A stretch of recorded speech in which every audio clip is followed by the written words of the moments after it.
Seigneur, j'ai besoin de ton rêve. Oh Seigneur, j'ai besoin de ton rêve. Dans mes affaires, j'ai besoin. Qui est le révérend pasteur Soro Josué? Oh, c'est quelqu'un que le Seigneur est allé chercher dans la poussière pour lui donner mandat de proclamer l'évangile de l'espoir à toutes les créatures du Seigneur. L'objectif est de pouvoir rapprocher davantage les hommes de Dieu, parce que depuis la fracture causée par le péché, il y a une réelle distance entre l'humanité et Dieu. Et nous pensons que l'évangile est capable de rapprocher les hommes de leur Créateur, pour qu'il apporte solution à toutes les difficultés et les crises qu'ils traversent sur la terre. Dieu a une puissance incontestable qui se vérifie à travers la création. Elle n'est plus à démontrer, mais nous pensons qu'il y a encore des sceptiques.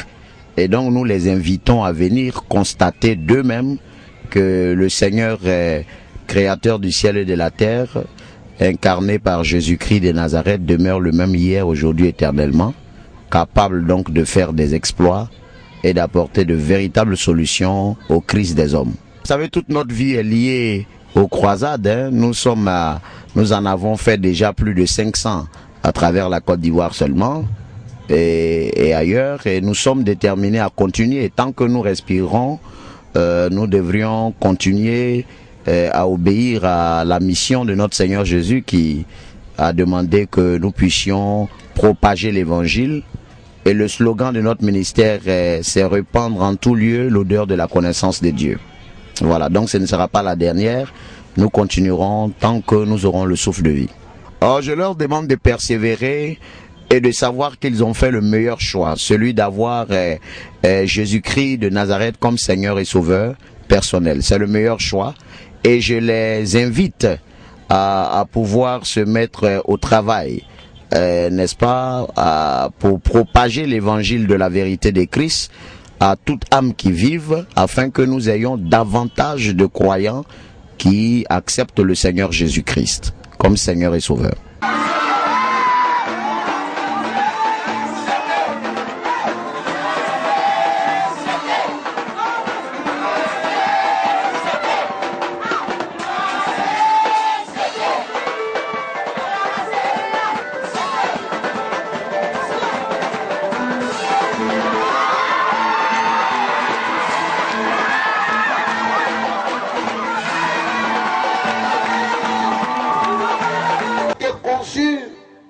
Sans son avis. On n'avait pas eu besoin de son expertise. On n'avait pas eu besoin de ses orientations.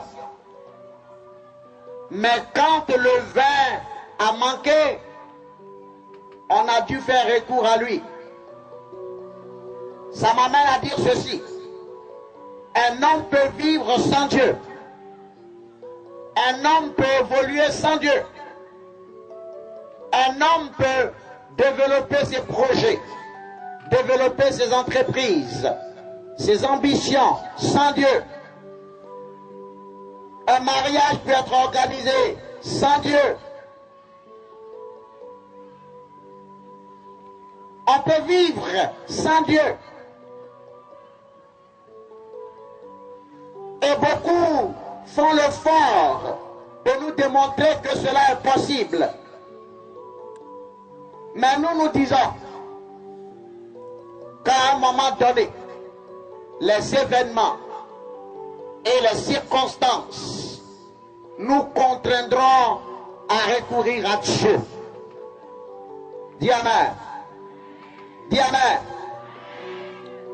Vous savez, si le vin n'avait pas manqué à ses noces, les gens n'auraient pas recouru à Jésus-Christ de Nazareth. Parce qu'ils n'en avaient pas l'intention. Si la terre n'était pas en proie à la désolation à laquelle nous assistons, si les cataclysmes, les pandémies, les épidémies et les fléaux ne s'étaient pas déchaînés sur la terre, les gens auraient continué à utiliser ou à concevoir Dieu comme une option. Mais face à ces choses, face au tremblement de terre, face à la canicule, la chaleur qui tue, la fraîcheur qui tue, l'humanité a commencé à recourir au Créateur. Écoutez-moi attentivement. Ce message que je suis en train de prêcher est tellement profond que la puissance de Dieu va produire des choses qui n'ont pas eu lieu depuis que nous avons commencé. Celui qui écoute cette parole et qui se laisse pénétrer par cette vérité expérimentera quelque chose de spécial encore ce soir. Le vin a manqué et les gens sont allés vers le Seigneur. Tu peux vivre comme tu veux. Tu peux planifier les choses comme tu veux. Et te dire Dieu n'est pas important. Tu peux entendre la parole de Dieu et refuser de suivre cette parole. On peut te prêcher Jésus. On peut te répéter la nécessité d'être chrétien. Et tu peux dire, je n'en ai pas besoin. Mais un jour, la joie qui t'anime, les plaisirs qui t'excitent, les amitiés qui te troublent ou qui te conduisent à ne pas prendre Dieu au sérieux, pourront très vite céder la place au doute, au découragement et au désespoir. Le vin a manqué. Il n'y a plus de vin. Or, le vin était le symbole de la réjouissance. Le vin rassemblait ces gens. Mais le vin ayant manqué, la soirée, ou si vous voulez la réception, était menacée.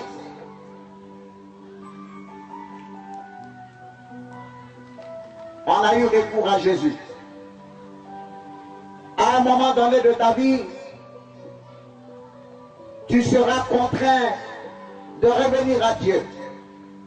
Nos projets, nos désirs, afin qu'il nous canalise et qu'il nous bénisse, que d'attendre d'être en difficulté pour venir à lui.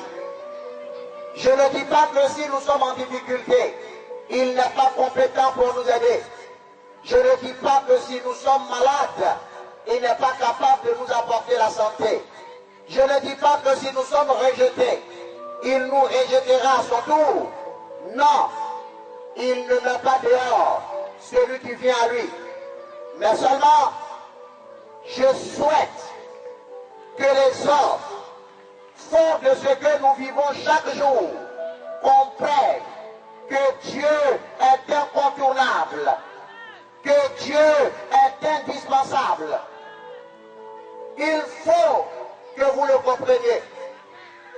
Une sauce sans sel, un repas sans sel n'a pas de goût et n'a pas d'intérêt. Une vie sans Dieu, une vie sans Jésus, une vie sans la grâce de Dieu, une vie sans la caution du ciel est inutile et vaine. Elle peut paraître fantastique, elle peut paraître extraordinaire, mais elle terminera par le cauchemar. Et devant,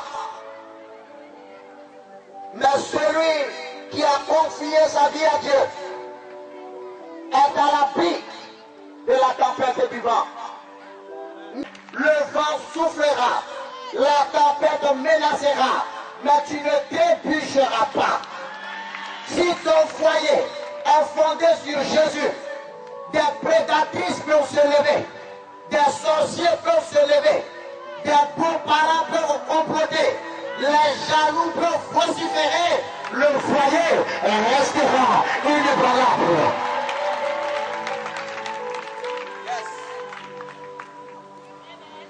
Si tes projets sont fondés sur Christ, le rocher, écoute-moi très bien, si tes projets sont fondés sur Christ, le rocher, les vents négatifs souffleront, la pauvreté soufflera, la paupérisation soufflera, les complots se manifesteront, l'adversité se déchaînera, mais tes projets se réaliseront, tes rêves deviendront réalité, parce que l'Éternel en tiendra compte et il veillera à cela. Vous voulez voir la gloire de Dieu? Accrochez-vous au Seigneur. Vous voulez aller au terme de vos objectifs? Accrochez-vous au Seigneur. Ça ne sert à rien de vouloir s'engager soi-même. Notre volonté ne suffit pas. Nos forces ne suffisent pas. Dans un foyer, la déclaration qui a consacré le mariage ne suffit pas. Les je t'aime et je t'aime et je t'aimerai, moi non plus, ne suffisent pas. Car à un moment donné, le vin peut finir. L'amour peut finir. Et quand le vin manque dans un foyer, le foyer qui est un havre de paix, le foyer qui est un symbole de joie, le foyer qui est une île d'expression d'amour, devient un boxing club. Monsieur frappe madame, madame mon monsieur, les problèmes de la maison sont dehors. Et tous les jours, ce sont les conflits. Quand monsieur marche, madame est derrière, monsieur est devant. Parce que le vin est fini. Les meilleures amitiés présenteront à un moment donné leurs limites. Quelqu'un peut être avec toi. Quelqu'un peut prétendre t'aimer. Quelqu'un peut prétendre être prêt à mourir pour toi, à mourir avec toi. Mais tu ne comprends pas. Parce que tu travailles, il le dit. Parce que tu es en bonne santé, il le dit. Parce que tu es belle, il le dit. Mais lorsqu'un malheur frappera, tu verras le véritable visage de l'humanité. Oh, je vous parle de quelqu'un qui n'abandonne pas. Je vous parle de quelqu'un qui ne choisit pas les moments. Il est avec toi dans les bons moments, comme il est avec toi dans les mauvais moments. L'épreuve peut venir, Jésus sera toujours là. L'adversité peut se lever, Jésus sera toujours là. La maladie peut venir, il restera à tes côtés. La pauvreté peut frapper, il ne t'abandonnera jamais. Il n'abandonne pas ses enfants. Il n'abandonne pas ceux qui se confient à lui. Tu m'entends? Un homme peut t'abandonner alors que tu lui as donné l'amour, alors que tu l'as soutenu. Il peut t'abandonner. Il peut te chasser de la maison en te qualifiant de tous les noms d'oiseaux de mauvais augure. Mais le Seigneur n'abandonne jamais. Le Seigneur ne trahit jamais. Le Seigneur ne rejette jamais. Il est avec toi le jour. Il est avec toi la nuit. Il est avec toi dans les temps de paix. Il est avec toi dans les temps conflictuels. Il est là, présent, tous les jours, prêt à t'aider et à te soutenir. Lorsque Pierre est rentré près de lui, alors qu'il avait tenté de trouver des poissons, et qu'il n'avait trouvé aucun poisson, la Bible déclare qu'il était en train de laver son filet. Il lavait son filet, parce qu'il était désespéré, seul, en train de laver son filet. C'est ce moment que le Seigneur a choisi pour se présenter à Pierre. Le Seigneur ne viendra pas à toi quand tu sembleras maîtriser la situation. Il ne viendra pas à toi lorsque tu croiras que tu es suffisant. Mais il viendra lorsque ça n'ira pas chez toi, que tout le monde t'aura abandonné, que les gens auront dit c'est terminé pour ton ministère, que les gens auront dit c'est terminé pour ta vie. Lorsqu'on aura dit que ton avenir est derrière toi, l'Éternel apparaîtra. Au moment où les gens iront, lui il viendra. Au moment où les gens te trahiront, lui il sera présent. Parce qu'il veut faire quelque chose. pour confondre l'humanité des hommes, pour confondre l'humanité et le monde, à savoir ceci. Le Seigneur ne marche pas avec nous par intérêt, mais par amour. Ton argent ne l'intéresse pas. Tes biens matériels ne l'intéressent pas. Ta beauté ne l'intéresse pas. Tes relations ne l'intéressent pas. Il a besoin de ton cœur. Il a besoin de ton cœur. Il a besoin de toi. C'est ça qui l'intéresse. C'est ça qu'il veut. N'ayez pas peur de l'Église. N'ayez pas peur de l'évangile de la vérité. Car l'évangile de la vérité est un miroir qui te révèle ta véritable identité. Elle n'est pas l'image des hommes qui mentent. Elle n'est pas l'image des hommes qui flattent. Elle est la révélation véritable de l'état de ton cœur. Et si tu te regardes au travers de cette parole et que tu crois, tu transformeras, tu verras ta vie transformée. Le verre fini. Marie est allée vers Jésus. Le verre fini. Parce que les gens étaient allés vers lui pour lui dire que le verre fini. Écoutez-moi, à un moment donné, le verre fini. Quelle que soit la nature du plaisir dans lequel tu baignes, il ne sera jamais éternel. Quelle que soit la nature de l'opulence dans laquelle tu baignes, de la richesse dans laquelle tu baignes, cela ne sera jamais éternel. Ce sera passager. Un temps viendra où ces choses ne seront plus là. Il ne faut pas l'oublier. Le verre finira par manquer. Qui sait ce qu'un jour peut enfanter. Il est le seul qui décide et cela arrive. Si tu confies ta vie à Jésus-Christ, tu prends un engagement de faire un voyage sécurisé vers l'île de la paix et du bonheur. Je vous invite à le suivre, Jésus-Christ, et vous aurez la garantie de la paix et de la grâce. Quiconque suit Jésus-Christ a la garantie de la paix et de la grâce.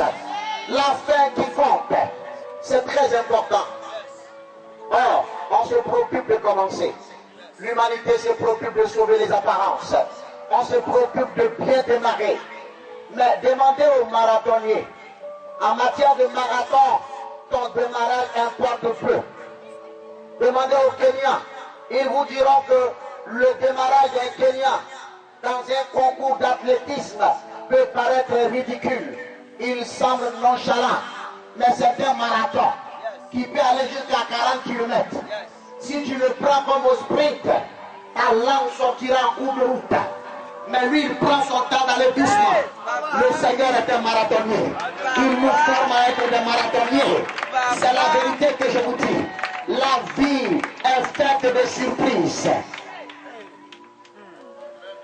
On a vu des personnes qui sont apparues riches, flambantes, flamboyantes, j'allais dire, riches et glorieuses, mais qui ont disparu un matin. Des stars sont tombés, des hommes politiques sont tombés, des hommes d'affaires sont tombés, des chanteurs sont tombés. Oh, là on n'en parle même pas. Ils tombent tous les jours, ces gars-là. Tout passera. Si tu confies ta destinée à un chanteur, parce qu'il a sorti un CD le week-end dernier, et que les gens semblent rechercher son chant, tu seras surpris un jour.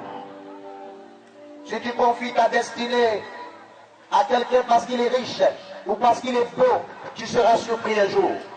Je suis en train de vous dire que l'humanité ne peut pas se passer de Dieu. Les hommes ne peuvent pas se passer du Créateur. Ne l'oubliez jamais. Quand Marie est venue et qu'elle a donné la nouvelle, le Seigneur a dit ceci: remplissez des vases d'eau, remplissez des vases d'eau. Et les gens remplissent ces vases. Et le Seigneur a prié. Et l'eau est devenue du vin. Je suis venu ce soir vous dire ceci. Le Dieu que nous prêchons, le Dieu que nous confessons, est capable de produire un miracle dans ta vie. Il est capable de faire un changement dans ta vie. Ce ne sera pas sur la base de la logique. Cela n'obéira à aucune règle scientifique, mais ce sera quelque chose d'irrationnel. Il fait ce qu'il veut. S'il veut te rendre milliardaire, les événements te propulseront de là-bas. et tu finiras milliardaire. S'il veut te donner une identité royale, les événements se succéderont et tu te retrouveras roi. S'il décide de te positionner dans la société des hommes, personne ne pourra l'empêcher de te positionner. Et quand Dieu positionne, personne ne peut te déboulonner. Quand il te positionne, tu restes là où il t'a mis. Je proclame que vous soyez positionnés dans vos vies. Je proclame que vous soyez positionnés dans la société. Je proclame que vous receviez la faveur de Dieu. Au nom de Jésus-Christ. La joie immédiate. Mais l'eau, c'est le symbole de la vie. Le Seigneur a choisi la vie. Et je vous dis que la vie est un don de Dieu. Car il est écrit qu'il y a de l'espoir pour celui qui vit. Je ne sais pas dans quel état tu es. Tu peux te plaindre. Tu peux te lamenter. Ça c'est vrai. À tort ou à raison. Mais une chose est sûre. Le fait que tu es encore vivant et vivante, tout est encore possible. Le fait que tu respires encore, le fait que la maladie ne t'a pas détruit, le fait que les sorciers ont tenté, ils n'ont pas réussi à te tuer, tout est encore possible. Le fait que la pauvreté ne t'a pas détruite et que tu as survécu au complot de tes ennemis, tout est encore possible. Car celui qui respire a l'opportunité d'expérimenter les revers de la vie. Car la vie est faite de revers, elle est faite de surprises. Aujourd'hui tu peux pleurer, mais la Bible déclare que demain tu peux rire. C'est pour ça que j'annonce à tous ceux qui pleurent aujourd'hui que demain vous rirez. Vous rirez, vous rirez aux éclats, car le Seigneur se souviendra de vous.